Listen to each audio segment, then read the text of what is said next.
오늘 본문을 읽고 제일 먼저 든 생각은요, 어떻게 마귀가 하나님이신 예수님을 시험할 수 있는가 하는 생각이었습니다.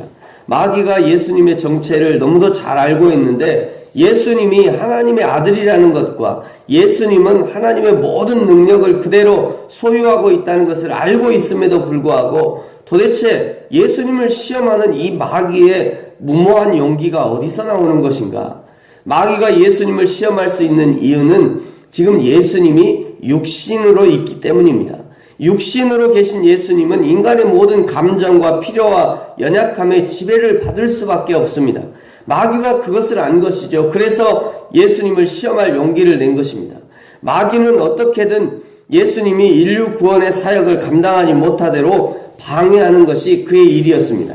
하나님이신 예수님도 시험하는 마귀가 저와 여러분을 시험하지 않을 리가 없습니다. 인간의 육신을 가지고 있는 모든 사람들은 시험을 받습니다.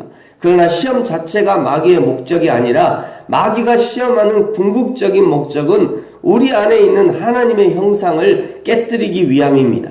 창세기 1장 26절은 하나님이 우리를 하나님의 형상으로 만드셨다고 말씀하셨죠. 하나님이 이르시되 우리의 형상을 따라 우리의 모양대로 우리가 사람을 만들자. 하나님의 형상으로 우리를 만들었는데 그 형상을 깨뜨리기 위해서 마귀가 시험하는 것입니다. 마귀는 하나님께 대적했다가 영원히 쫓겨난 경험이 있습니다. 에스겔 28장에 보시면 하나님께서 아름답게 지은 천사가 하나님보다 높아지고자 하는 그런 교만으로 결국 하나님의 산에서 쫓겨났다고 기록하고 있습니다. 이제 더 이상 하나님을 대적할 수 없으니 하나님의 형상으로 창조된 인간을 하나님 다음 관역으로 삼고 공격하는 것입니다. 사단 마귀의 공격으로 인간이 넘어지면 마치 마귀가 하나님을 쓰러뜨린 것처럼 즐거워하는 것이죠. 이것이 사단 마귀의 시험의 본질입니다. 광야에서 예수님을 시험하는 마귀의 시험을 가만히 살펴보면 지금도 이 세상에서 인간을 시험하는 사단 마귀의 시험과 똑같다는 것을 알 수 있습니다. 첫 번째 시험은요, 돌을 떡으로 만들어 보라는 시험이었습니다.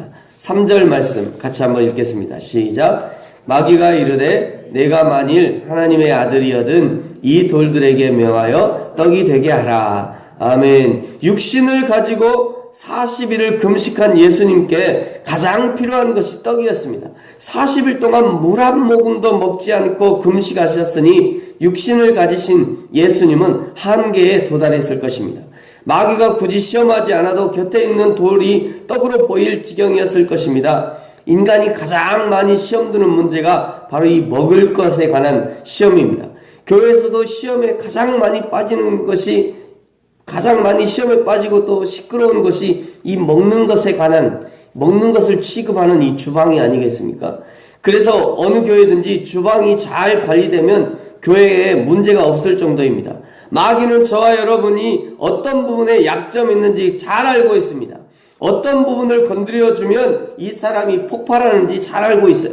그것만 살짝 건드려주면 이 사람의 신앙과 인격이 와르르 무너진다는 것을 잘 알고 있습니다. 그래서 나의 이 연약함을 마귀가 틈타지 못하도록 조심해야 하는데 그것이 결코 쉽지 않은 것이죠. 그러나 예수님은 그것을 어떻게 이겨내셨는지 우리에게 잘 보여주고 있습니다. 4절입니다. 4절 말씀 같이 한번 읽겠습니다. 시작. 예수께서 대답하시되 기록된 바 사람이 떡으로만 살 것이 아니라 하였느니라. 아멘. 이 말씀은요, 신명기 8장 3절의 말씀을 인용한 말씀입니다. 신명기 8장 3절 너를 낮추시며 너를 줄이게 하시며 또 너도 알지 못하며 내 조상들도 알지 못하던 만나를 내게 먹이신 것은 사람이 떡으로만 사는 것이 아니요 하나님의 입에서 나오는 모든 말씀으로 사는 줄을 내게 알게 하려 하심이니라. 이것이 신명기 8장 3절의 말씀입니다. 이 신명기 8장 3절의 말씀만 보면 그 뜻이 명확하지 않지만 4절과 5절, 6절을 이제 신명기 8장 4절, 5절, 6절을 보시면 왜 사람이 떡으로만 사는 것이 아니요 하나님의 입에서 나오는 말씀으로 산다고 하셨는지를 알 수 있는데요. 신명기 8장 6절은 이렇게 말씀하고 있습니다. 내 하나님 여호와의 명령을 지켜 그의 길을 따라가며 그를 경외할지니라. 결국 무슨 말씀을 하고 싶으시냐면 여호와 하나님의 명령을 잘 지켜서 하나님이 인도하시고 하나님이 지도하시는 그 길을 따라가며 여호와 하나님을 경외하라는 말씀을 하고 싶으신 것입니다.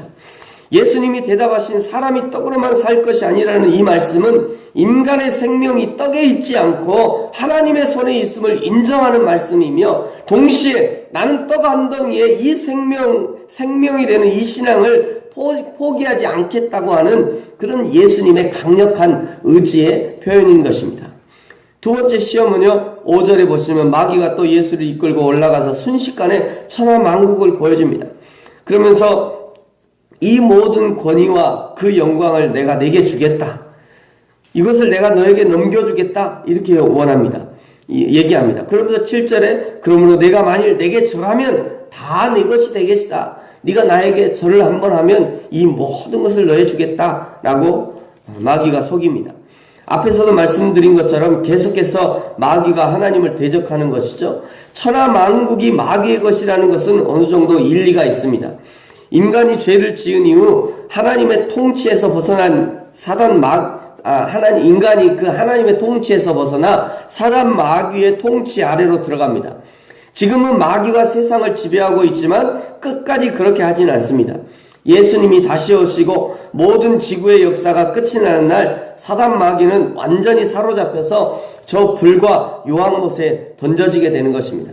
그것이 요한계시록 20장 7절 이하에 나타나는 사단 마귀가 완전히 이제 불과 유황못에 던져지는 그런 모습을 보여주고 있습니다. 인간은 오직 하나님만을 경배하고 하나님만 찬양하는 존재로 창조되었습니다. 그러나 악한 사탄 마귀는 인간이 하나님께 올리는 그 찬양과 경배를 가로채려고 호시탐탐 노리고 있는 것이죠. 그리고 그 사단의 계획은 이미 많은 사람들이 그 사단의 계획에 넘어간 것을 우리가 알 수 있습니다. 조상 숭배나 또 우상을 섬기는 것이 바로 이것이죠.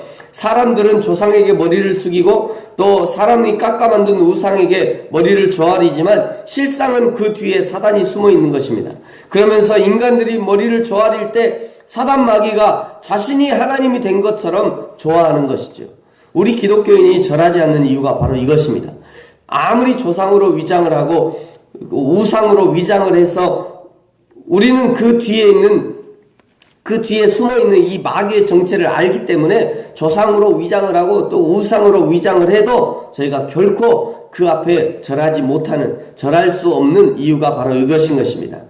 이 마귀의 시험 역시 예수님은 신명기 6장 13절의 말씀으로 이겨내십니다. 8절의 말씀 같이 읽겠습니다. 시작. 예수께서 대답하여 이르시되 기록된 바 주 너희 하나님께 경배하고 다만 그를 섬기라 하였느니라. 아멘. 세 번째 시험은 9절에서요. 내가 만일 하나님의 아들이거든 여기서 뛰어내려라. 그러면서 이제 성경 9절을 인용합니다. 이건 이제 시편 91편 11절부터 13절까지 인용한 것인데요. 시편 91편 이렇게 기록하고 있습니다. 그가 너를 위하여 그의 천사를 명령하사 내 모든 길에서 너를 지키게 하심이라. 그들이 그들의 손으로 너를 붙들어 발이 돌에 부딪히지 아니하게 하리로다. 내가 사자와 독사를 밟으며 젊은 사자와 뱀을 발로 누르리로다. 사단은 영적인 존재이기 때문에 하나님의 말씀을 잘 알고 있습니다. 하나님이 우리를 지키시고 보호하신다는 말씀을 사단은 시험의 도구로 지금 사용하고 있는 것입니다. 지금도 우리는 하나님을 시험하는 무모한 시험을 우리 스스로 많이 하고 있어요. 자신은 전혀 노력하지 않으면서도 하나님이 복 주셔서 잘 되게 하실 것이라는 그런 시험입니다. 학생들이 공부하지 않으면서도 하나님의 지혜를 주셔서 시험을 잘 보게 해달라고 하나님 앞에 기도하는 것이 하나님을 시험하는 것입니다. 사업하는 사람들이 자신은 발로 뛰지도 않으면서 하나님의 은혜로 사업이 잘 되게 해달라고 기도하는 것이 이것이 하나님을 시험하는 것이에요. 가정주부가 가족의 건강을 위해서 음식이나 건강식에 신경을 쓰지 않으면서도 하나님의 은혜로 우리 가족이 건강하게 해주십시오. 기도하는 것이 하나님을 시험하는 것입니다. 운전하는 사람들이요 스스로 막 난폭 운전을 하면서도 하나님의 은혜로 안전운전하게 해주세요 라고 기도하는 것이 하나님을 시험하는 거예요. 예수님은 이 사단의 시험 역시 하나님의 말씀으로 단호하게 물리칩니다. 12절입니다. 같이 한번 읽겠습니다. 시작. 예수께서 대답하여 이르시되 주 너의 하나님을 시험하지 말라 하였느니라. 아멘. 이 세 가지 시험에 예수님이 넘어지지 않으시고 오직 하나님의 말씀으로 이겨내시는 것을 본 마귀가 조용히 얼마 동안 떠났다고 13절에 기록하고 있습니다. 얼마 동안 떠나간 것입니다. 그 다음에 바로 다시 돌아와서 예수님 옆에 탁 붙어서 그냥 여러 가지 시험으로 그냥 예수님을 시험하고 넘어뜨리려고 하는 것이 사단 마귀. 항상 사단은요, 잠깐 갔다가 잠깐 와요. 잠깐 물러갔다가 잠깐 또 다른 모양으로 다가옵니다. 다른 모양. 오늘날 성도들이 시험하는 사단의 시험 역시 그때나 지금이나 예수님 때나 지금이나 변함이 없습니다. 요한 1서 2장 16절에 이 사단의 시험의 본질을 정확하게 짚어주는데요. 이는 세상에 있는 모든 것이 육신의 정욕과 안목의 정욕과 이생의 자랑이니 다 아버지께로부터 온 것이 아니요 세상으로부터 온 것이니라. 사단 마귀로부터 왔다고 밝히고 있는 것입니다. 이 시험을 이겨내기 위해서 하나님의 말씀으로 무장해야 하고 말씀으로 사단의 시험을 이겨내야 되는 것입니다. 사랑하는 성도 여러분, 저와 여러분의 삶이 오직 하나님의 말씀으로 승리하는 인생이 되어지기를 예수님의 이름으로 축복합니다. 기도하겠습니다.